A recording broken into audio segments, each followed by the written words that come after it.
तो बहुत तरीके के फ्रेंच फ्राइज़ तो आपने खाए होंगे, लेकिन आज मैं आपके साथ शेयर करूंगी घर पर कर्ली फ्राइज़ बनाने का तरीका। बहुत ही ज़्यादा मशहूर रेस्टोरेंट के कर्ली फ्राइज़ खाने में बहुत ही ज़्यादा डिलीशियस होते हैं, लेकिन अब आप बिना किसी मशीन, बिना किसी मोल्ड के घर में ये क्रिस्पी से कर्ली फ्राइज़ बना के रेडी कर सकते हैं। बिस्मिल्लाहिर्रहमानिर्रहीम, अस्सलाम वालेकुम and welcome back to my YouTube channel. मैं हूँ सिद्रा और आज हम बनाएंगे घर पे चटपटे, मज़ेदार और क्रिस्पी से कर्ली फ्राइज़। तो यहाँ पर मैंने 1 किलो तक के उबले हुए आलूओं का इस्तेमाल किया है। आलूओं को आपने 100% तक उबालना है और उसके बाद इतना ठंडा करना है कि बस ये हाथ में पकड़ने के काबिल हो जाए। बहुत ज़्यादा आपने इनको ठंडा नहीं कर लेना। अब आपने इस तरीके का बारीक छन्ना ले लेना है और उसके ऊपर आलू को घिसना शुरू कर देना है। बेसिकली हमें क्या करना है कि आलूओं को छन्ने पे घिसने से क्या होगा कि इसकी बारीक जाली पे से छन के आलू बाहर की तरफ आता जाएगा, और जो आलू में हल्की सी गुठली या कोई सख्त पार्ट होगा या फिर कोई ऐसा पीस होगा जो बिल्कुल मैश नहीं हो सकता होगा, वो छन्ने के ऊपर ही रुक जाएगा। आधा आलू ही हम क्रश करेंगे तो ये देखें, जो बिल्कुल फाइन मैश पोटैटो होगा वो बाहर आ जाएगा और जो आलू के पीसेस टूट जाएंगे, क्योंकि आलू उबला हुआ है, नरम है, तो आपने उन पीसेस को इस तरीके से आराम से इसके ऊपर घिसना है और थोड़ी ही देर में बहुत ही आराम से ये इसके ऊपर इस तरीके से आलू जो है वो मैश होके बाहर आता चला जाएगा। अब कुछ चीज़ें हैं, कुछ सवालात हैं जिसके जवाबात मैं यहाँ पर ही आपको पहले क्लियर कर दूँ कि अगर तो आप ये सोचें कि आलू को आप जो है मैश कर लें, जिस तरीके से हम आलू को पोटैटो क्रशर की मदद से मैश करते हैं, तो ऐसा पॉसिबल नहीं। क्योंकि देखिए, मैश करने के बाद भी क्या होगा, इसमें छोटे मोटे चंक्स या फिर ऐसा कोई सॉलिड पार्ट जो कि वैसे दिखने में बहुत ही छोटा होगा लेकिन उसके अंदर हल्की सी भी गुठली होगी ना, तो वो नहीं चलेगा। अब क्या रीज़न है कि वो क्यों नहीं चलेगा, ये मैं आपके साथ शेयर करूँगी, लेकिन पहले मैं आपको बता दूँ कि जो छना हुआ आलू है वो आपने स्पैचुला की मदद से इस तरीके से स्क्रैप कर लेना है। अब ये जो आलू है ना, ये बिल्कुल ही मैश पोटैटोज़ है, मतलब मक्खन की तरह ये बिल्कुल गले में है। अगर तो आप ये सोचें कि आलू को हम उबाल के ब्लेंडर में ब्लेंड कर लें या चॉपर में चॉप कर लें, तो वो तरीका भी काम नहीं करेगा, क्योंकि इसमें हमें बिल्कुल ही छना हुआ आलू चाहिए, यानी कि इतना फ़ाइन हो कि इसमें इतनी सी भी गुंजाइश ना हो।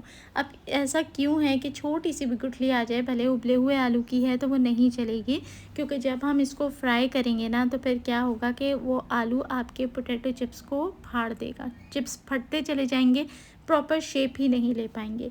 तो ये प्रोसेस कुछ ज़्यादा मुश्किल नहीं है, 10 मिनट लगेंगे और आराम से आपने उबले हुए आलूओं को इस तरीके से छन्ने से मैश कर देना है। छन्ना बारीक होना बहुत ज़रूरी है।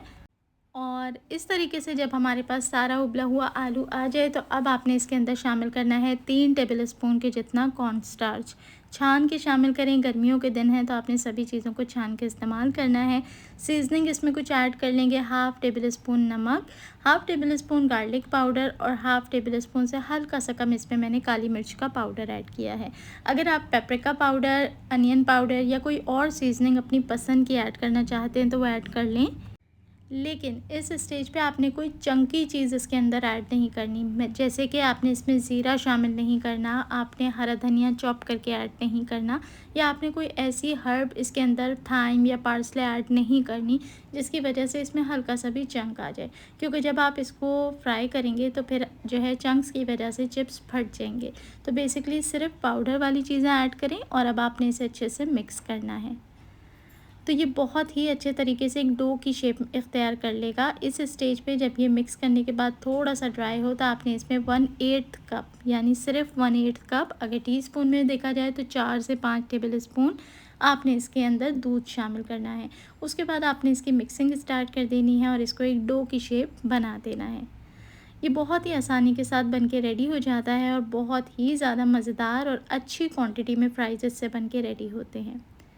तो अगर आप बच्चों को टिफ़िन बॉक्स में कुछ डिफरेंट देना चाहते हैं या शाम की चाय के साथ कोई मज़ेदार सी रेसिपी देख रहे हैं जो लो बजट भी हो और आसान भी हो, तो इस रेसिपी को आप इजीली बना सकते हैं। और अब मैं आपको बताऊंगी कि आप किस तरीके से बिना किसी मोल्ड के इस रेसिपी को बना सकते हैं। लेकिन उससे पहले रिक्वेस्ट करूंगी कि अगर आप नए हैं चैनल पे तो सब्सक्राइब कर लें, और वीडियो अच्छी लग रही है तो बस आपने एक लाइक का बटन ज़रूर दबाना है। तो बिना किसी नोज़ल के, बिना किसी मोल्ड के हमने क्या करना है, इन बिस्किट्स को पाइप करना है और कर्ल शेप कैसे देनी है वो भी मैं बता देती हूँ। पाइपिंग बैग के अंदर आपने एक लिमिटेड अमाउंट इसका फिल करना है और आगे से आपने इसकी कटिंग कर लेनी है। अब तेल का टेम्परेचर मीडियम रखें, बहुत ज़्यादा तेज़ गर्म ना हो लेकिन अच्छा खासा गर्म होना चाहिए। अब रेस्टोरेंट्स में, जिस मशहूर रेस्टोरेंट पे आप कर्ली फ्राइज़ खाते हैं, उनके पास तो मशीन होती है, क्योंकि ज़ाहिर है उन्हें अपना ऑर्डर बल्क में तैयार करना होता है। घर पे 2-3 तरीके हैं जिससे आसानी के साथ आप फ्राइज़ को रेडी कर सकते हैं। एक तो डायरेक्टली आप इसको ऑयल के अंदर पाइप कर लें। शेप कोई भी दी जा सकती है, आप अपनी मर्ज़ी से इसे राउंड में, स्पाइरल में, कर्ल्स में बना सकते हैं। आराम से आप इसको इस तरीके से घुमाते चले जाएँ और ये कर्ल फॉर्म में बन के रेडी हो जाएगा। फर्दर शेप्स आप अपनी मर्ज़ी से इसमें कर्ल करके कोई भी दे सकते हैं। बेसिकली ये रैंडम शेप ही होते हैं, तो आराम से आप इस तरीके से इसको बना सकते हैं। तेल में आपने टेम्परेचर वो रखना है कि जाते के साथ ही फ्राइज़ फ्राई होना शुरू हो जाए। अगर तेल ठंडा होगा तो फ्राइज़ जाके नीचे बैठ जाएंगे, फिर एग्जैक्ट टेम्परेचर नहीं मिलता ना, तो चिप्स में वो क्रंच भी नहीं आता जैसा कि हम एक्सपेक्ट कर रहे होते हैं। तो मीडियम हीट पे इसको ऐड करने के बाद आपने फ्राई करना है। कुछ सेकंड्स इसको बिल्कुल नहीं छेड़ना है जब तक कि ये थोड़ा सा स्टेबल ना हो जाए, और उसके बाद आपने इसकी साइड को फ्लिप कर देना है और इसे तब तक फ्राई करना है जब तक ये क्रिस्पी होने के साथ साथ गोल्डन ब्राउन ना हो जाए। अच्छा, ये तो था एक तरीका जो मैंने आपके साथ शेयर किया।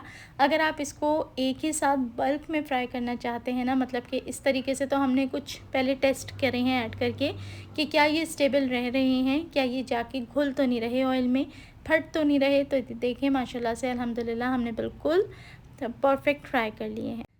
लेकिन अक्सर क्या होता है कि अगर हमें सुबह के टाइम में बच्चों को टिफ़िन बॉक्स में देने हों तो उस टाइम पे थोड़ी-सी जल्दी होती है। तो इस तरीके से हम क्या कर सकते हैं कि बहुत ही आसानी के साथ इसको पहले से बना के रख सकते हैं। किस तरीके से?